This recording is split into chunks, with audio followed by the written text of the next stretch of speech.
मैंने आज विधानसभा चुनाव का पर्चा लिया है। मुझे मलाल है और मुझे बेहद अफसोस है। ये पर्चा मैं लोगों की सेवा करने के लिए लिया हूँ, लेकिन खुशी मन से नहीं लिया हूँ कि मैंने अपने जीवन के 25 वर्ष, मैंने कहा जाए कि अगर किसी को पढ़ना है तो पढ़ ले, मेरे शरीर के कतरे कतरे में लिखा हुआ है बीजेपी, लेकिन मैं बीजेपी को छोड़ के पत्र ले रहा हूँ। मुझे बीजेपी को छोड़ के पत्र लेना पड़ा क्योंकि हम सभी जानते हैं पिछले चुनाव में जब बन्ना गुप्ता विधायक बने और बड़े मंत्री बने तो उन्हें लगा कि वो राजा बन गए हैं। उन्होंने अनैतिक कार्य करने लगे। 17 एकड़ में हमारा सब्जी बाजार साक्षी का, पूरा साक्षी 17 एकड़ में, और उनका फार्म हाउस 70 एकड़ में। उनका अपने भाई बचाने लगे, भतीजे को मिनी मंत्री बनाने लगे और अनेकों अनैतिक कार्य करने लगे। तो हमें लगा कि इनसे लड़ना चाहिए। फिर हमने टकटकी लगा के देखा कि कोई भी पहलवान इनसे लड़ेगा, लेकिन इनसे कोई लड़ा नहीं। तो मजबूरी में मैंने सर में कफन बांध के मंत्री के गलत कार्यों के खिलाफ सड़क में उतर गया, लड़ने लगा। और जिस दिन निकला उस दिन अपनी पत्नी को कहा कि अकेले रहना सीख लो, क्योंकि मैं बाहुबली मंत्री से लड़ने जा रहा हूँ। मैं लौटूंगा कि नहीं लौटूंगा इसकी गारंटी नहीं है। फिर मैं अपने बच्चों को कहा माँ के साथ रहना सीख लो, क्योंकि मंत्री बहुत बलवान है, मुझे पार्टी के लोग साथ नहीं दे रहे हैं। और इस मंत्री को उखाड़ फेंकने के लिए, जड़ से उखाड़ फेंकने के लिए मंत्री जो बन्ना गुप्ता ने जो अनैतिक कार्य किया है, मैंने आज इसीलिए नामांकन पत्र खरीदा है। मुझे तो चुनाव आयोग ने 25 वर्ष का जब हुआ था तभी गाइडलाइन आया था कि जो व्यक्ति 25 वर्ष का होगा चुनाव लड़ सकता था, लेकिन हमने कहा नहीं, मैं तो भारतीय जनता पार्टी का सच्चा सिपाही हूँ। मेरे कन कन में भारतीय जनता पार्टी है। मैंने कमल को सींचा है और लाठी और गालियाँ सुन के सींचा है, और वैसी स्थिति में हमें चुनाव लड़ना होगा। और इसीलिए मैंने आज पर्चा लिया हूँ। और मैं आप लोगों से भी हाथ जोड़कर विनती करता हूँ कि आप लोग वो स्तंभ है चौथे लोकतंत्र के जो किसी को राजा और रंग बना सकते हैं। अगर मैं तो लोगों को कहता हूँ कि अगर 25 वर्षों तक अगर मैंने आपका काम किया है और गलत नहीं किया तो आप लोग मुझे साथ दीजिए। और मैं आपको बताता हूँ कि मैं मानगो में रहता हूँ, विशेषकर मानगो में राजनीति करता हूँ, क्योंकि मेरा गृह क्षेत्र हुआ है और भारतीय जनता पार्टी की पाबंदी रहती है। सारे जगह अलग अलग संगठन के लोग रहते हैं, इसलिए मैं कई जगह नहीं जा पाया। आप मानगो में चले जाइए, किसी भी 10 लोग को बुला लीजिए, गरीब हो, अमीर हो, छोटा हो, बड़ा हो, खोमचा वाला, ठेला वाला हो, और उससे पूछिए कि रात को 2 बजे भी विकास सिंह को तुमने फ़ोन किया है कि नहीं, और विकास सिंह तुम्हारे दरवाजे में खड़ा हुआ है कि नहीं। अगर वो बोलेगा नहीं विकास सिंह नहीं आया तो ये नामांकन पत्र स्वर्णरेखा नदी में।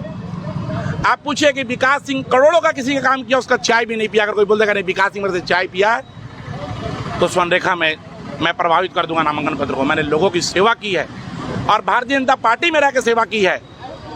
हम तो कहते हैं कि मर जाऊंगा तो मेरे पोस्टमार्टम हाउस में चल जाना, शरीर के कतरे कतरे में लिखा होगा मेड इन बीजेपी। मैं बीजेपी का असली सिपाही हूँ। मैंने गलती नहीं किया।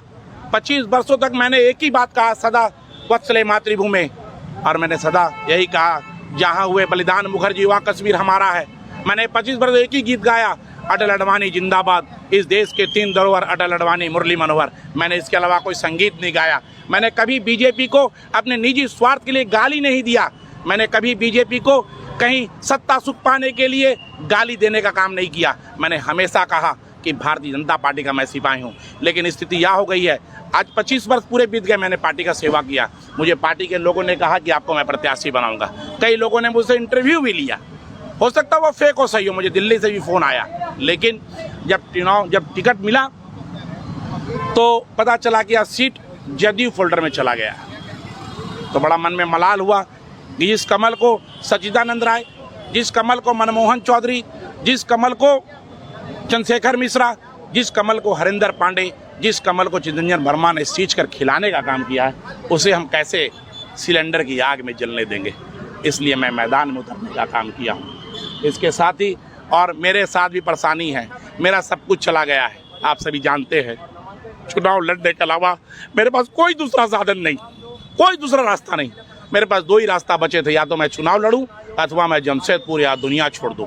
तो मुझे लोगों ने कहा कि आप चुनाव लड़िए, तो हमने लोगों को कहा कि हम कैसे चुनाव लड़ेंगे। कोई कहता हमने मुख्यमंत्री को चुनाव हराया है, हम नाम वाले हैं। कोई कहता हमने झारखंड की पूरी दौलत बेच दी, हम दाम वाले हैं, हम कैसे चुनाव लड़ेंगे। मेरे पास तो भाई भी नहीं है, मेरे पास तो कोई स्टार प्रचारक नहीं है, मेरे पास तो कोई सिंबल भी नहीं है, हम कैसे चुनाव लड़ेंगे। तो मेरे घर आए मेरे समर्थकों ने कहा कि तुम्हारा किसी के पास नाम है, किसी के पास दाम है, तुम्हारे पास काम है और तुम्हारा चुनाव बाबा बैद्यनाथ लड़ेंगे, तुम्हारा चुनाव जमशेदपुर पश्चिम विधानसभा की जनता लड़ेगी। और मैं बाबा बैद्यनाथ के चरणों में गया था, अपना शीश झुका के बाबा से आदेश लेकर मैं आज नामांकन पत्र खरीदा हूं। और निश्चित रूप से मैं आप सभी जमशेदपुर पश्चिम विधानसभा के वासियों से निवेदन करता हूं, मैं पैर भी नहीं करूंगा, मेरे 25 साल पसीना बहाया है, मैंने स्वार्थ की राजनीति नहीं की। मैं चाहता, और मैंने साल में 365 दिन होते हैं, कभी कड़ाके की ठंड पड़ती है, कभी मूसलाधार बारिशें होती है और कभी आसमान से ओले बरसने वाले गर्मी पड़ती है। कोई ऐसा दिन नहीं जिस दिन विकास सिंह सड़क में आपके बीच में नहीं खड़ा है। ठीक है विकास जी, वो सारी बातें आपने जो बताई जन्म दो, लेकिन आप पार्टी के विरुद्ध आपने जा रहे तो इस पर पार्टी के द्वारा जो भी ईवीएम में जब पिछले बार चुनाव हुई थी, देवेंद्र भैया को पार्टी ने टिकट दिया था, उस समय भी मैं चुनाव लड़ सकता था।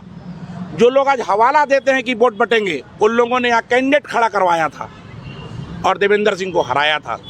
जो हमारे समाज के लोग हवाला देते हैं कि समाज का वोट बढ़ जाएगा, वैसे लोगों को भी सोचना चाहिए था कि देवेंद्र भैया भी उसी समाज से आते थे। मैं असली कमल विकास सिंह के शरीर के कतरे कतरे में लिखा हुआ है भारतीय जनता पार्टी। हम तो कहते हैं जिसको पढ़ना है पढ़ लो। मैंने 25 साल भारतीय जनता पार्टी की सेवा की है और भारतीय जनता पार्टी का काम किया है। असली भारतीय जनता पार्टी विकास सिंह है, क्योंकि मैंने अटल अडवाणी से राजनीति करना सीखा है।